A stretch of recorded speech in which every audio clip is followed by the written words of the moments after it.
Bienvenue dans cette nouvelle exploration. Aujourd'hui, on plonge dans l'analyse posturale et on va se concentrer sur un élément vraiment central, le bassin. Oui, et pour ça, on a une source assez originale, on peut dire. L'interview d'un cheval, Gandour. C'est un pur sang arabe, mascotte du studio Biopilates Paris, mais il est surtout décrit comme l'oreille de sa propriétaire, Caroline Berger de Fémini. Exactement. Une perspective équine donc. Un ancien athlète, Gandour, cheval de course, toute sa performance dépendait de ça, de cet équilibre pelvien. Et maintenant, c'est un observateur hypersensible des humains. Mhm. Alors l'objectif, c'est d'aller chercher les pépites de sagesse là-dedans. Comment son expérience, sa sensibilité peuvent nous éclairer, nous, sur notre propre bassin, notre posture, notre mouvement. C'est ça. Le parallèle est assez étonnant, finalement, entre cheval et humain, sur ces questions biomécaniques autour du bassin.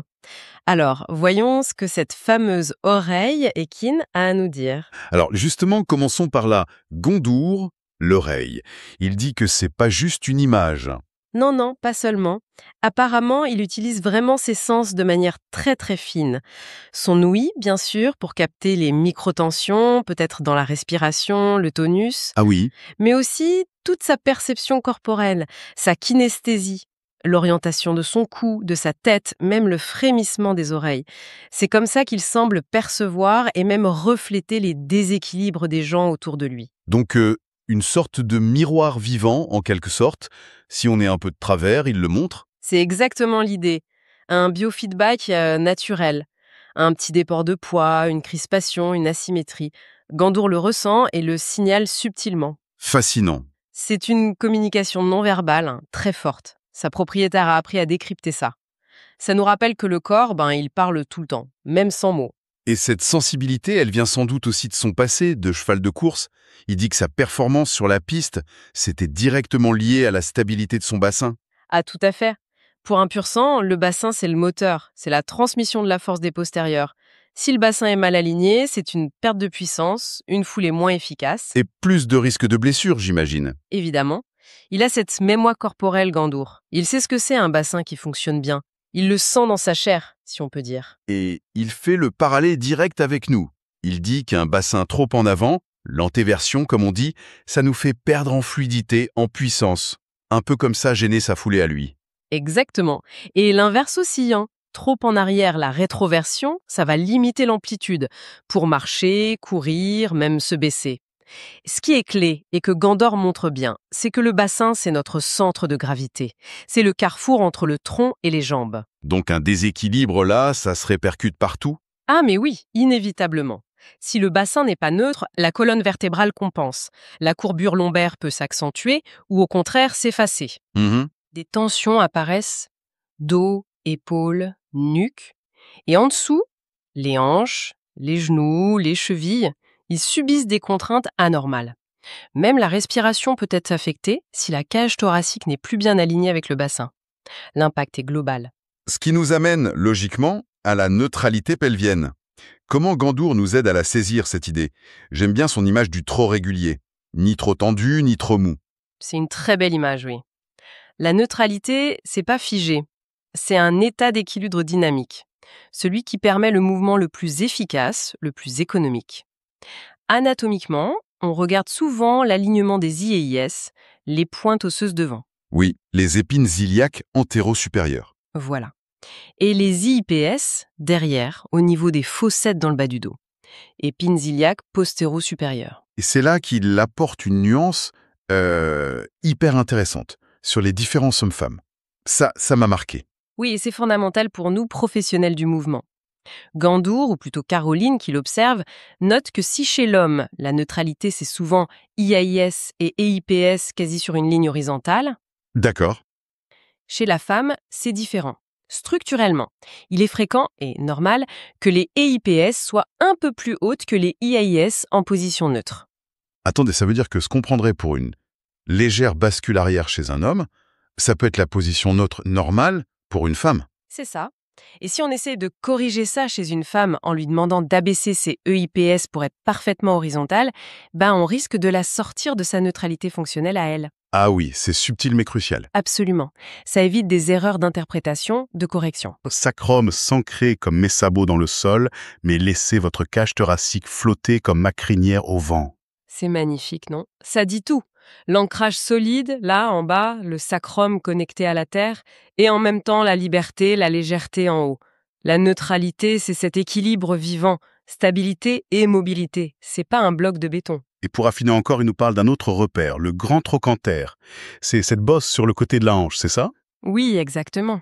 C'est la partie haute et externe du fémur, et sa position par rapport à la crête iliaque, le bord supérieur de l'os du bassin, eh bien ça nous dit beaucoup sur ce qui se passe dans l'articulation de la hanche, flexion ou extension. D'accord.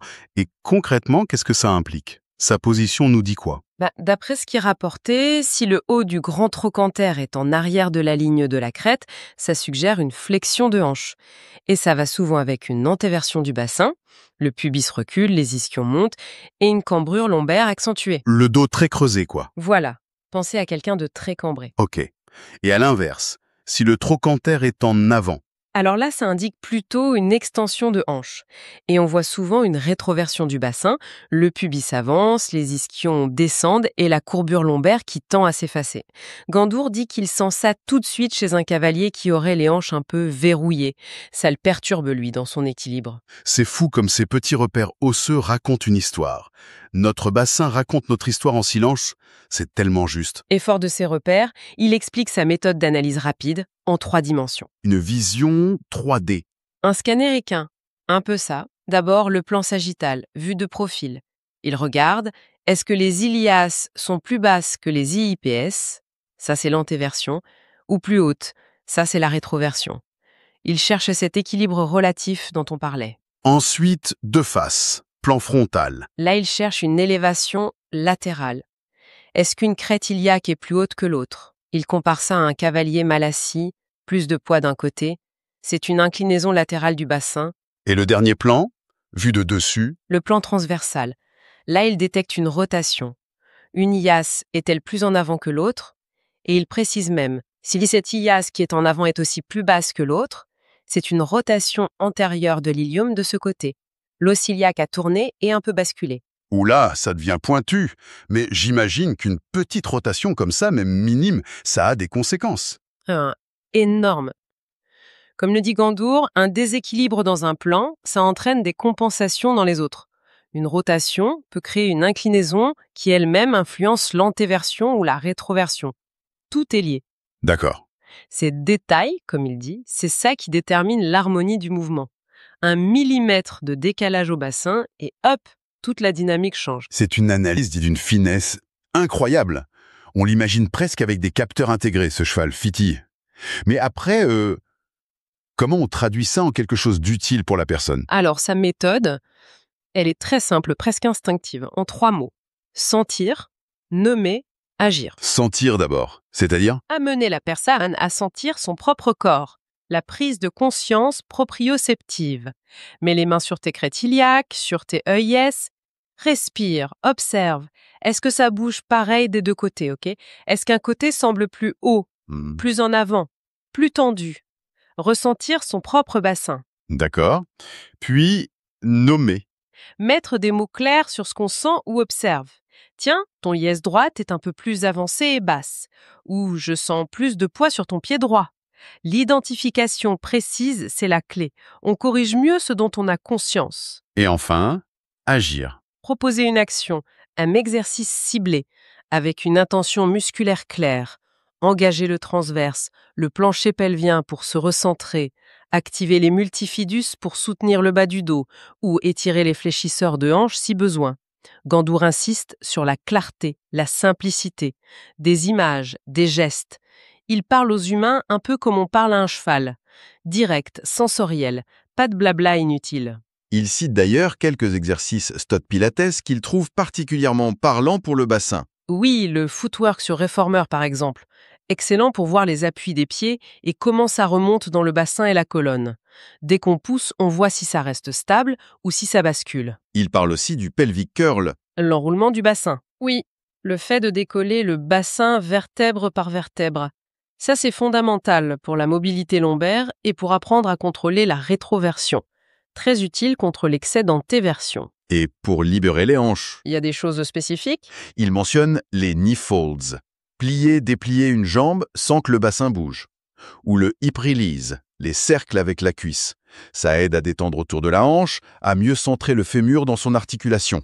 Et ça aide directement le bassin à se replacer. Et il n'oublie pas le travail latéral.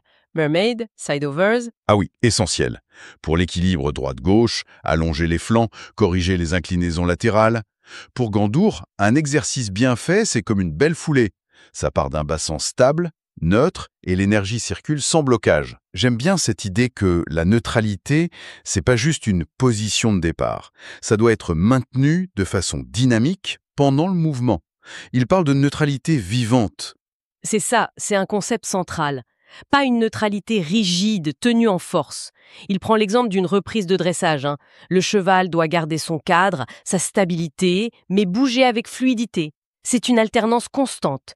Tenir, relâcher, stabiliser, mobiliser. Et ça donne quoi dans une séance de travail corporel? Comment on organise ça? On pourrait imaginer un flux. D'abord, on retrouve cette sensation de neutralité, de centrage, le sacrum lourd. Puis on introduit de la mobilité contrôlée à partir de cette base, les exercices. On revient vérifier la stabilité régulièrement. Et enfin, on intègre ça dans des mouvements plus globaux, fonctionnels. C'est ce dialogue, stabilité, mobilité, qui rend le mouvement durable. Et quand il voit un déséquilibre plus net, une rotation d'ilium par exemple, un côté du bassin tourné, quelle est la stratégie? Alors là, sa priorité, d'après l'interview, c'est les pieds. Rétablir l'appui au sol. Tout part de là. Retrouver l'équilibre sur les 3 points, base du gros orteil, base du petit orteil, talon. Ce trépied plantaire, c'est la fondation. Donc on corrige le bassin en commençant par les pieds. C'est contre-intuitif un peu, non? Peut-être, mais c'est logique. Une fois l'appui plus juste, c'est plus facile de guider le fémur dans la hanche et donc d'influencer le cœliaque. Et pour ça, il recommande fortement le travail unilatéral. Unilatéral. Travailler un côté à la fois. Pourquoi? Mais parce qu'un déséquilibre asymétrique, comme une rotation d'ilium, ça ne se corrige pas bien avec des exos symétriques. Si un côté est tourné et pas l'autre, faire la même chose des deux côtés, ça risque de maintenir la symétrie, tu vois? Ah oui, logique. Il faut cibler le côté qui pose problème pour le réaligner. C'est comme pour un cheval. Si un postérieur est faible, on va le travailler spécifiquement avant de demander un effort symétrique. C'est logique, oui. Mais bon, j'imagine qu'il y a des limites, des moments où il faut être prudent. Bien sûr, Gandour, enfin sa porte-parole, rappelle les signaux d'alerte. Douleur aiguë, surtout au sacrum, au sacro-iliaque, sensation d'instabilité, comme si ça décrochait, un traumatisme récent, une chute, ou une douleur qui radie dans la jambe, type sciatique. Et là, on fait quoi? On arrête tout. Prudence absolue, on réduit l'intensité, on simplifie, on ne force jamais dans la douleur. Et surtout, on n'hésite pas à orienter vers un professionnel de santé, médecin, kiné, ostéo, pour un diagnostic précis. On ne bidouille pas sur une structure peut-être lésée. C'est comme pour le cheval qui boite. On attend le veto avant de reprendre le travail. Sage précaution, en effet. Alors, si on essaye de résumer un peu tout ça, qu'est-ce qu'on retient de cette perspective équine si particulière? Je crois que le message principal, c'est vraiment la centralité du bassin. C'est pas juste un os parmi d'autres. C'est la clé de voûte de notre posture, le chef d'orchestre du mouvement. Et l'œil du cheval, sa sensibilité, c'est un miroir assez incroyable pour nous aider à en prendre conscience. Et cette image finale, sacrum lourd, cage thoracique légère, presque un mantra? C'est ça, c'est l'essence de cet équilibre dynamique. Un ancrage solide, fiable, dans le bassin, et ça permet au reste du corps, colonne, cage thoracique, de bouger librement, avec amplitude, avec légèreté. Trouver cette connexion, terre-ciel, via un bassin neutre et vivant. Quels conseils on pourrait donner, inspirés par Gandour, pour les profs de mouvement ou pour monsieur et madame tout le monde qui s'intéressent à son corps? Pour les professionnels, je dirais cultiver cette observation fine, presque équestre. Le regard précis, l'attention aux micro-détails, lire le corps. Savoir que chaque millimètre compte au bassin.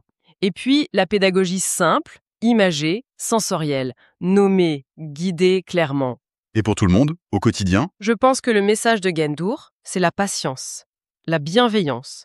Trouver sa neutralité fonctionnelle, c'est pas une norme esthétique, c'est pas être parfait. C'est un chemin vers plus d'aisance, d'efficacité, moins de douleur, plus de durabilité. Viser un corps juste pour soi, qui fonctionne bien, pas un corps parfait de magazine. C'est une quête d'harmonie intérieure. Et pour finir, cette idée de mémoire corporelle de Gendour, l'ex-athlète, c'est très parlant. Oui, ça invite à réfléchir, non? On peut se demander comment notre propre histoire, nos activités, nos habitudes, nos blessures peut-être oubliées, nos stress, comment tout ça s'est inscrit dans notre corps, et spécifiquement dans notre bassin. Quelle histoire notre propre bassin raconte-t-il là, silencieusement? Une belle piste de réflexion pour continuer à l'exploration, chacun à l'écoute de soi. Merci beaucoup pour cet éclairage, venu d'ailleurs. Merci à vous, c'était une perspective vraiment enrichissante.